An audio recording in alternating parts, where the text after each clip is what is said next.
Tras los acontecimientos catastróficos provocados por Sekhmet, que dejaron a la mayoría de las naciones en ruinas, la humanidad y las demás razas se enfrentaron a un futuro incierto.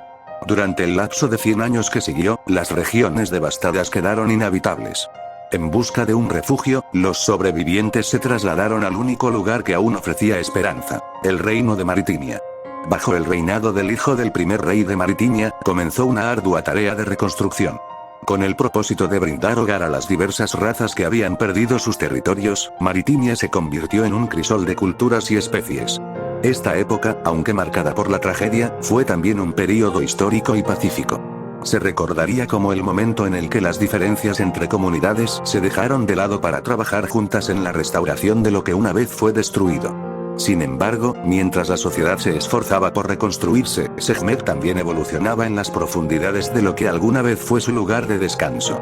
El árbol en el que había caído creció desmesuradamente, y el cadáver de Sekhmet permaneció allí, transformándose. Con el tiempo, Sekhmet pareció recuperar una conciencia fragmentada, utilizando los cadáveres que había dejado a su paso para crear seres grotescos, monstruos informes, masas carnosas con huesos ubicados en lugares antinaturales. 30 años después del inicio del reinado del heredero, ahora el tatarabuelo del actual rey Barsak, surgió un nuevo desafío. Aunque la paz prevalecía en la superficie, el legado de Sekhmet seguía latente en las sombras. El rey heredero, decidido a continuar el legado de su padre, emprendió la búsqueda de los antiguos núcleos elementales. Durante la guerra, la mayoría de estos artefactos habían quedado enterrados o perdidos, y el reino esperaba redescubrir sus beneficios. Mientras tanto, surgieron rumores inquietantes. En zonas remotas, los exploradores comenzaron a reportar avistamientos de criaturas deformes. Al principio, eran tan solo murmullos. Se hablaba de dos individuos que, al cazar, mostraban la habilidad de adoptar formas aterradoras y desconocidas. El rey descartó estos relatos como fantasías o alucinaciones provocadas por el estrés de los exploradores, pero los ataques comenzaron a multiplicarse. Estas criaturas no se limitaron a merodear, pronto empezaron a cazar y atacar a los habitantes que se aventuraban a salir de noche o que caminaban solos. La amenaza se volvió innegable. Alarmado, el rey ordenó la reconstrucción del muro que rodeaba el reino, una tarea que requeriría tiempo y recursos. Con los años, el problema escaló aún más. El número de individuos con esa extraña capacidad de transformación aumentó, de 2 a 3 y, finalmente, a 5. Aunque durante un tiempo mantuvieron un perfil bajo, sus actividades se volvieron más evidentes. Peor aún, comenzaron a interactuar con los Yakus, dejando entrever que su inteligencia era mucho mayor de lo que se pensaba. El reino, ahora protegido por un muro en reconstrucción, se encuentra en una encrucijada. Los habitantes de Maritimia se enfrentan a un nuevo capítulo en su historia, donde el pasado de Sekhmet y el surgimiento de estas criaturas amenaza con romper nuevamente la frágil paz que habían logrado construir. Después de que el hijo del primer rey de Maritimia pasara la corona al padre de Barsak, el reino comenzó a enfrentar una amenaza que crecía como una sombra imparable. Los ataques, inicialmente esporádicos, se volvieron cada vez más frecuentes. Misteriosas desapariciones comenzaron a azotar tanto a viajeros como a soldados, pero lo más inquietante no eran los cuerpos ausentes, sino las implicaciones detrás de ello. Con cada desaparición, los informes parecían coincidir. Los extraños individuos que merodeaban las afueras del reino parecían ganar tamaño y masa. Fue entonces cuando los Yakus, quienes habían observado con atención estos fenómenos, decidieron darles un nombre. Los llamaron Umbras, entidades nacidas de la oscuridad que parecían multiplicarse a medida que la desolación crecía. La situación escaló cuando un grupo de soldados enviados a patrullar fue emboscado. Allí apareció una figura que se hacía llamar Blakie, quien se proclamó la cabeza de los Umbras. Este ser no solo mostró una ferocidad inhumana, sino que trajo consigo un mensaje lleno de odio y resentimiento. En un discurso que resonaba como una condena, acusó a los Yakus y a los habitantes de Maritimia de ser los verdaderos culpables del caos colosal que siglos atrás había destruido al mundo. Para Blakie, todos ellos eran egoístas, saqueadores de lo que no les pertenecía, y declaró que pagarían por sus acciones. Con el paso de los años, los Umbras continuaron aumentando en número y capacidad. Aquellos 5 Umbras que surgieron pasaban a ser unos tipos de cabezas para los demás Umbras, cada uno más inquietante y peligroso que el anterior. Aunque al principio operaban en las sombras, sus movimientos se volvieron más evidentes, y lo que era aún más desconcertante, comenzaron a comunicarse con los Yakus. Blakie no solo lanzaba amenazas, sino que exigió algo que estremeció a los líderes del reino. Con voz firme y arrogante, declaró que los Yakus debían entregar el núcleo elemental que habían encontrado, alegando que aquel artefacto no pertenecía a nadie. Según ella, los núcleos eran patrimonio de las tierras mismas y no podían ser confinados o etiquetados como propiedad de una sola nación. Pero los Yakus, recordando los horrores que Sekhmet había causado al desatar el poder de los núcleos, rechazaron rotundamente cualquier negociación. No veían en Blackie más que un intento por apoderarse de esa fuente de energía para desatar una nueva ola de caos y destrucción. Sabían bien que los núcleos podían otorgar un inmenso poder, y la idea de que los Umbras tuvieran acceso a uno era inaceptable. La tensión se convirtió en un conflicto abierto. Los Umbras, ahora más organizados y numerosos, comenzaron a lanzar ataques directos y emboscadas. No solo cazaban a los soldados que patrullaban las afueras del reino, sino que asaltaban en masa, sembrando el terror incluso cerca del muro que protegía Maritimia. Las bajas entre las tropas del reino aumentaron de forma alarmante, y el padre de Barsac se encontró enfrentando una crisis que parecía incontrolable. La cacería de los Umbras era implacable. Los soldados enviados a las afueras rara vez regresaban, y aquellos que lo hacían traían consigo relatos de horror. Los Umbras no solo emboscaban, sino que parecían deleitarse en la persecución, desgastando a las tropas del reino hasta el punto de dejar al ejército sin suficientes reclutas. Maritimia estaba en una encrucijada. El legado de los núcleos, que alguna vez había prometido prosperidad, ahora parecía ser el centro de una lucha que podría decidir el destino de todas las razas. El rey sabía que cada decisión era crítica, pero la amenaza de los Umbras, con su líder Blackie al frente, crecía con cada día que pasaba, extendiendo su oscura influencia sobre el mundo.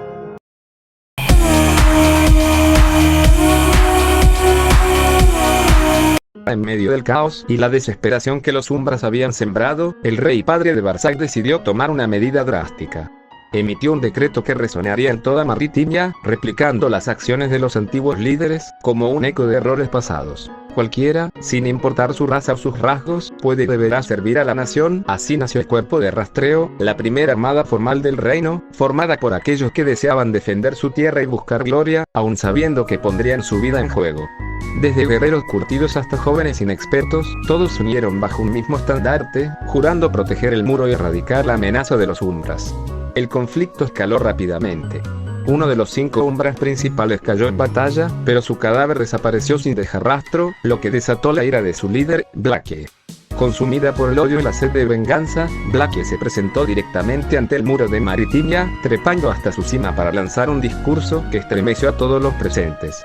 Con una voz que resonó como un trueno, proclamó: "Si quieren guerra, les daremos guerra, para acabar de una vez con todo lo podrido de estas tierras". Esta declaración de guerra marcó el nacimiento de la ambigua brigada, una fuerza organizada por Blackie para enfrentarse directamente al Cuerpo de Rastreo. Fue un desafío abierto, una llamada a las armas que dejó al rey de Maritimia consternado. Aunque no entendía completamente la furia de Blackie, sabía que debía actuar rápido para evitar que las bajas continuaran debilitando a su reino. Lo que siguió fue un conflicto prolongado, una guerra de desgaste que se extendió durante años. Ambas facciones lanzaban ataques y contraataques, pero ninguna lograba dar el golpe definitivo. Los Yakus, aunque eran valientes, dependían únicamente de sus armas y estrategias, mientras que los Umbras tenían una ventaja abrumadora: su capacidad de transformación. En su forma bestial, los Umbras crecían hasta alcanzar entre 5 y 8 metros, convirtiéndose en criaturas colosales que devastaban todo a su paso, diezmando tropas enteras con facilidad. Durante este tiempo, el rey padre enfrentó un final trágico. Aunque las circunstancias de su muerte permanecen envueltas en misterio, algunos dicen que fue asesinado por los Umbras, otros que sucumbió a una enfermedad desconocida. Su legado quedó claro en sus últimas palabras a Barsac, el nuevo rey de Maritimia: "Cuida y protege el núcleo a toda costa. No permitas que los Umbras continúen con sus masacres. Protege a nuestro pueblo". Barsac asumió el trono en un momento crítico. El Cuerpo de Rastreo, antaño un símbolo de esperanza, se encontraba al borde del colapso. Las constantes pérdidas habían sembrado el miedo entre los habitantes del reino, y pocos se atrevían a unirse a sus filas. La moral estaba en su punto más bajo, y la amenaza de los Umbras parecía más fuerte que nunca. Enfrentando esta crisis, Barsac decidió tomar un riesgo audaz. Volvió su atención al núcleo elemental que Maritimia había resguardado por generaciones. Hasta entonces, su energía se había utilizado para propósitos menores, pero nunca se había explorado su potencial militar. Barsac se obsesionó con una idea: ¿podría el núcleo convertirse en la clave para revertir la guerra? ¿Podría otorgar a sus soldados la fuerza necesaria para enfrentarse a los Umbras? Con esta visión, el joven rey inició una investigación sin precedentes sobre el núcleo, buscando una forma de aprovechar su poder para apoyar al cuerpo de rastreo. Sabía que el tiempo era limitado y que el futuro de Maritimia dependía de hallar una solución antes de que los Umbras terminaran por destruir todo lo que quedaba del reino. En las sombras, la guerra continuaba. Y mientras Barsag luchaba por encontrar respuestas, los Umbras, liderados por Blackie, seguían avanzando, implacables, hacia un desenlace que prometía ser tan grandioso como aterrador. De la amenaza constante de los Umbras, el reino de Maritimia enfrentaba un dilema crítico. Los reclutas del cuerpo de rastreo, aunque valientes, carecían del equipo necesario para enfrentarse a las colosales formas bestiales de los Umbras. Barsag, decidido a revertir esta desventaja, inició un periodo de investigación que, tras años de esfuerzo, dio resultados sorprendentes. Se descubrieron dos cosas cruciales sobre los núcleos. 1. Los núcleos no solo eran fuentes de energía para los Eakus, sino que también eran clave en la capacidad de los Umbras para sostener sus transformaciones. 2. Los núcleos podían usarse para recargar los amuletos elementales, otorgándoles una nueva vida útil. Los amuletos elementales, reliquias de una era anterior, permitían a los soldados controlar elementos como fuego, agua o viento. Sin embargo, su uso intensivo los desgastaba y, una vez agotados, quedaban inutilizables. En el pasado, muchos soldados habían perdido la vida por la explosión de amuletos sobrecargados. Este hallazgo significaba que, por primera vez, podrían usarse de manera sostenida, transformando por completo las capacidades del cuerpo de rastreo. Junto con la recarga de los amuletos, el rey Barsag supervisó la creación de uniformes especializados para los soldados del cuerpo de rastreo. Al principio, los materiales eran simples, pero la necesidad de supervivencia impulsó la innovación.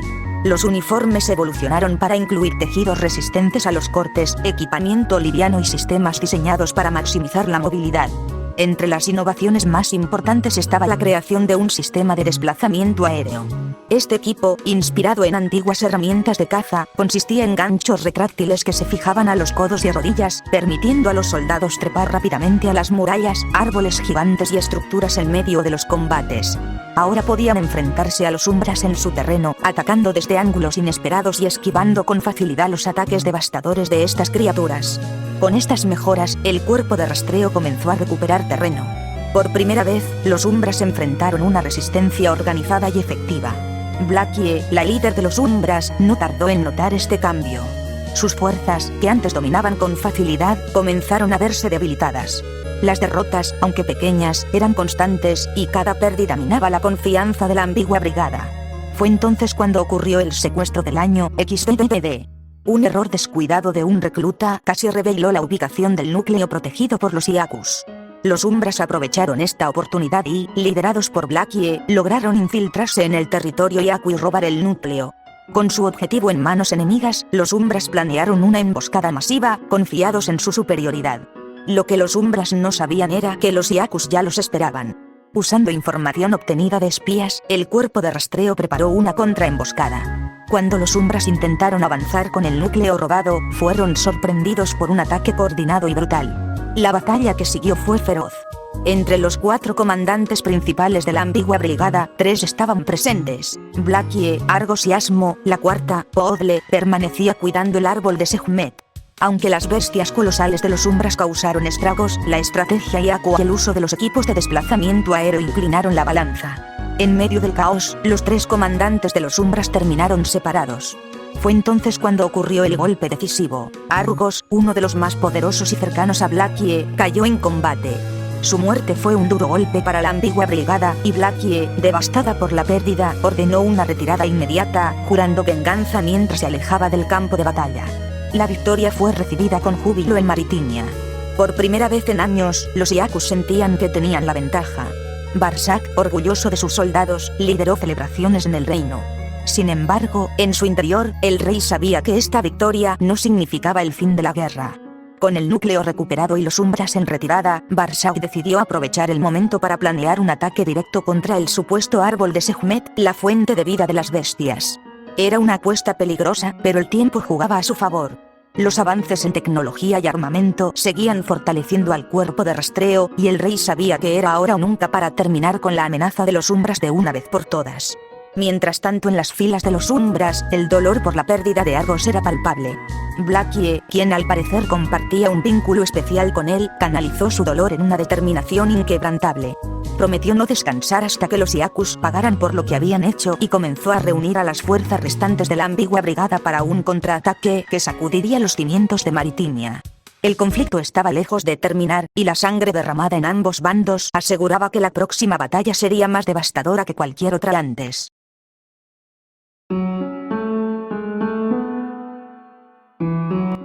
Barzak comandaba al cuerpo de rastreo con determinación, dispuesto a cumplir el sueño de su padre y restaurar la gloria de los Yakus. Con cada paso, los soldados marchaban hacia lo que creían sería su victoria definitiva contra las criaturas que durante años perturbaron su nación. Pero la ambigua brigada estaba preparada. Blackie, al frente de sus tropas, aguardaba con una criatura colosal de 20 metros y una fuerza devastadora quien se trataba extrañamente de Asmo. El enfrentamiento comenzó cuando Blackie, con un simple chiflido, ordenó a Asmo atacar.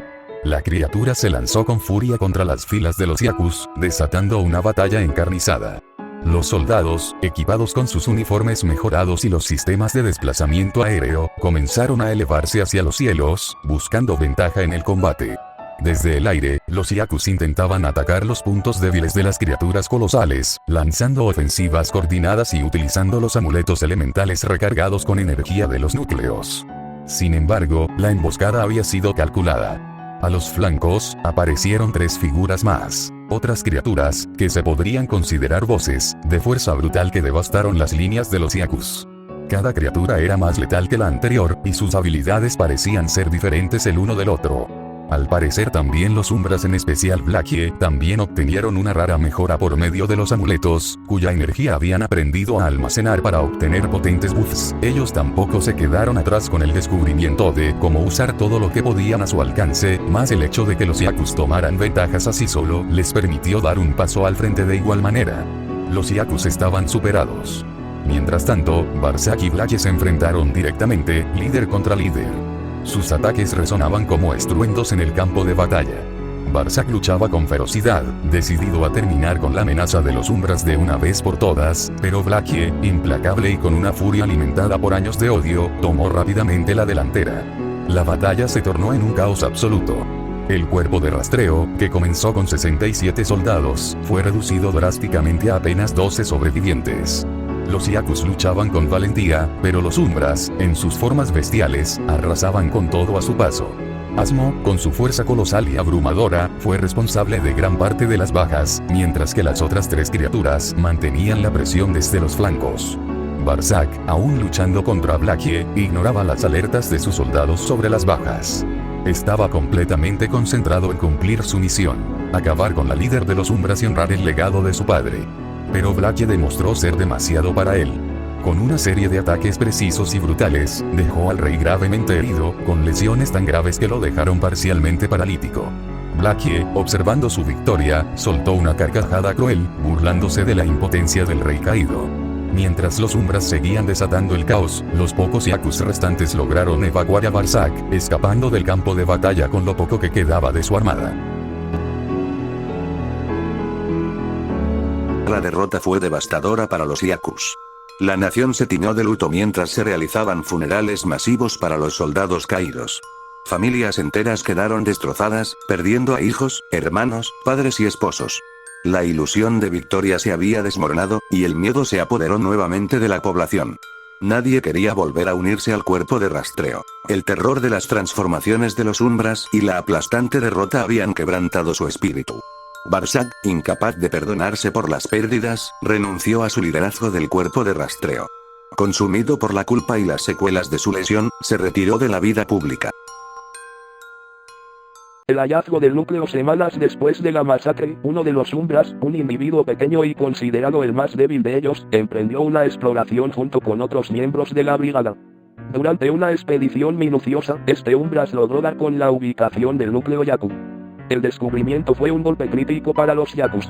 El núcleo, que representaba la clave para resistir las transformaciones y mantener sus avances tecnológicos, cayó finalmente en manos de la ambigua brigada.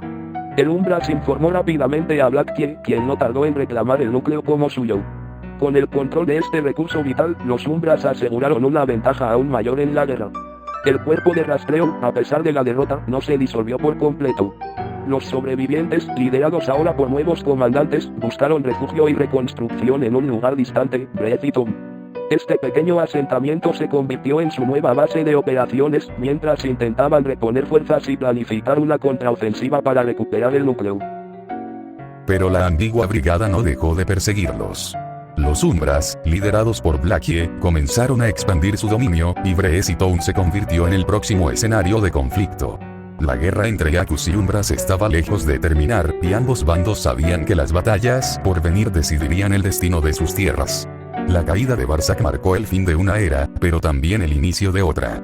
Los Yakus, ahora más determinados que nunca, buscan nuevas estrategias y alianzas para enfrentar a la amenaza Umbras. Mientras tanto, los Umbras, con el núcleo en su poder, están más fuertes que nunca, dispuestos a reclamar las tierras que consideran suyas. El enfrentamiento final aún está por decidirse, y tanto Yakus como Umbras saben que la paz es un lujo que no podrán permitirse.